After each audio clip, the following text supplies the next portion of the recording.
প্রিয় শিক্ষার্থীবৃন্দ, আজকে আমরা পঞ্চম শ্রেণীর গণিত 37 পৃষ্ঠার অনুশীলনী 5-এর 1 নং এর 1 এর সমাধান করব। তোমাদের বইয়ের 1 নং এ লেখা আছে লসাগু নির্ণয় করো। আমরা 1 নং এর অঙ্কটি বসিয়ে নিয়েছি। এবার আমরা 15 ও 21 এর লসাগু নির্ণয় করব। এটি আমরা লসাগু নির্ণয় করব ইউক্লিডীয় পদ্ধতিতে। ইউক্লিডীয় পদ্ধতি কি? ওই যে আমরা সিঁড়ি দিয়ে যে অঙ্ক করি, সিঁড়ি দিয়ে যে লসাগু বের করি, ওইটাকেই বলা হচ্ছে ইউক্লিডীয় পদ্ধতি। আমি লিখে ফেলি 15 ও 21, 15, 21 লিখে ফেললাম। এবার আমি সিঁড়ি দিয়ে দিলাম। দেখো, এই দাগটাকে বলা হচ্ছে খাড়া দাগ, আর এই দাগটাকে বলা হবে শোয়ানো দাগ। মানে এটা আমি নাম দিয়েছি, এই দাগটা খাড়া দাগ আর এই নিচের দাগটা শোয়ানো দাগ। কেন শোয়ানো দাগ? কারণ এরকম শুয়ে রয়েছে তাই নিচের দাগটা। এবার দেখো, এইবার এই খাড়া দাগের পাশে এমন একটা সংখ্যা নিবা যেন ওই সংখ্যাটা দিয়ে 15-কে ভাগ করা যায়, আবার 21-কেও ভাগ করা যায়। মানে এর শর্ত হচ্ছে কি, এই খাড়া দাগের পাশে এমন একটা সংখ্যা নিবা যেন এই সিঁড়ির মধ্যে যে সংখ্যাগুলো থাকবে তার মধ্যে কমপক্ষে 2টা সংখ্যাকে ভাগ করা যায়। মানে 2টা সংখ্যাকে ভাগ করবা কিন্তু কোনো ভাগশেষ থাকবে না, তাহলেই হবে। তো এখানে তো 2টা সংখ্যাই আছে, তাহলে তো এই প্রশ্ন আর আসবে না যে কমপক্ষে 2টা সংখ্যাকে ভাগ করা গেলেই হবে।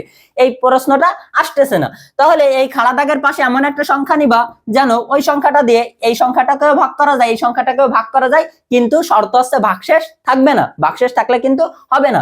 দেখো, এখানে যদি আমি 3 নিই, তাহলে দেখো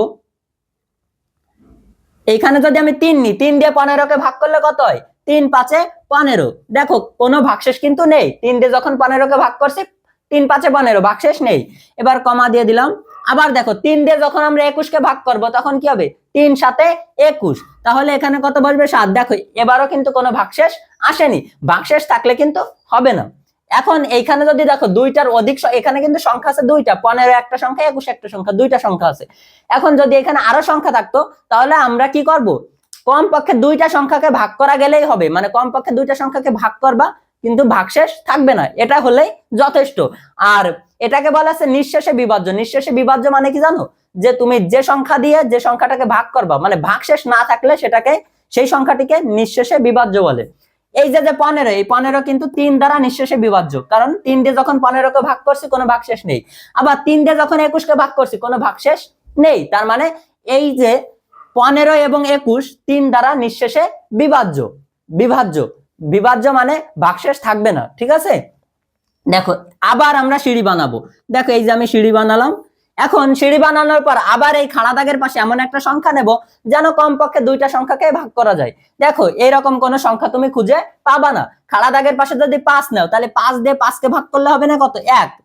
কিন্তু 5 দিয়ে তো আর 7-কে ভাগ করলে তোমার ভাগশেষ থাকবে না, তাহলে কিন্তু হবে না। আমি বলছি কি, কমপক্ষে 2টা সংখ্যাকে ভাগ করা যাবে, শর্ত হচ্ছে কি ভাগশেষ থাকলে হবে না, ঠিক আছে? তাহলে কমপক্ষে 2টা সংখ্যাকে ভাগ করা যাওয়া লাগবে, কিন্তু ভাগশেষ থাকলে হবে না। নিঃশেষে বিভাজ্য হতে হবে কমপক্ষে 2টা সংখ্যা। তুমি এইখানে যে সংখ্যাটা নিবা ওই সংখ্যাটি দ্বারা। এখন এইরকম কোন সংখ্যা, আমি যদি এখানে 7 নিই, তাহলে 7 দিয়ে 7-কে ভাগ করলে 1 হবে, ভাগশেষ থাকতেছে না। কিন্তু 7 দিয়ে 5-কে তো ভাগ করা যায় না, এখানে দশমিক সংখ্যা চলে আসবে। দশমিক সংখ্যা বা ভাগশেষ থাকলে হবে না। তাহলে আমার অঙ্কটা কিন্তু এখানে শেষ। আমি এই সিঁড়িটা মুছে দেবো, যেহেতু আমি এই সিঁড়ির খাড়া দাগের পাশে কোনো কিছু বসাইতে পারিনি। এবার দেখো, তাহলে 15 ও 21-এর লসাগু কত হলো? তাহলে আমি এবার লিখবো সুন্দর করে সাজিয়ে, যে অতএব 15 ও 21-এর লসাগু সমান, দেখো লসাগু কত হবে? এই লসাগু কত হবে এটা আমরা কিভাবে বের করবো জানো? এই যে খাড়া দাগের পাশে যেটা থাকবে এবং শোয়ানো দাগের নিচে, শোয়ানো দাগ মানে এই নিচের দাগটা, এই শোয়ানো দাগের নিচে যা থাকবে গুণ করলে আমরা লসাগু পেয়ে যাব।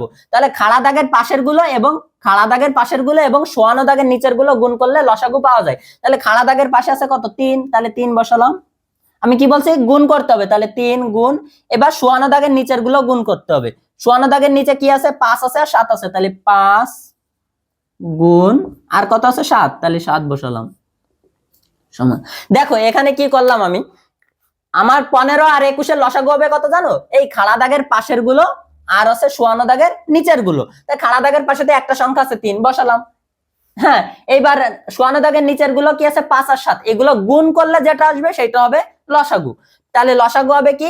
খাড়া দাগের পাশের গুলো এবং শোয়ানো দাগের নিচের গুলো গুণ করলে যে উত্তর আসবে ওইটাই তোমার লসাগু, এই যে সিঁড়ির মধ্যে যেটা আছে তার লসাগু। তাহলে সিঁড়ির মধ্যে আছে 15 আর 21, তাহলে 15 আর 21 লসাগু হবে কত?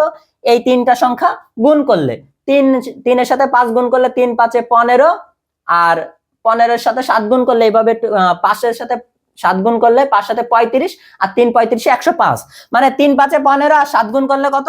105 হবে। তাহলে এটা লসাগু হচ্ছে তোমার 105। তাহলে 15 আর 21 লসাগু কত? 105। এটাই তোমার উত্তর। আশা করি তোমরা আজকের ক্লাসটা বুঝতে পারছো।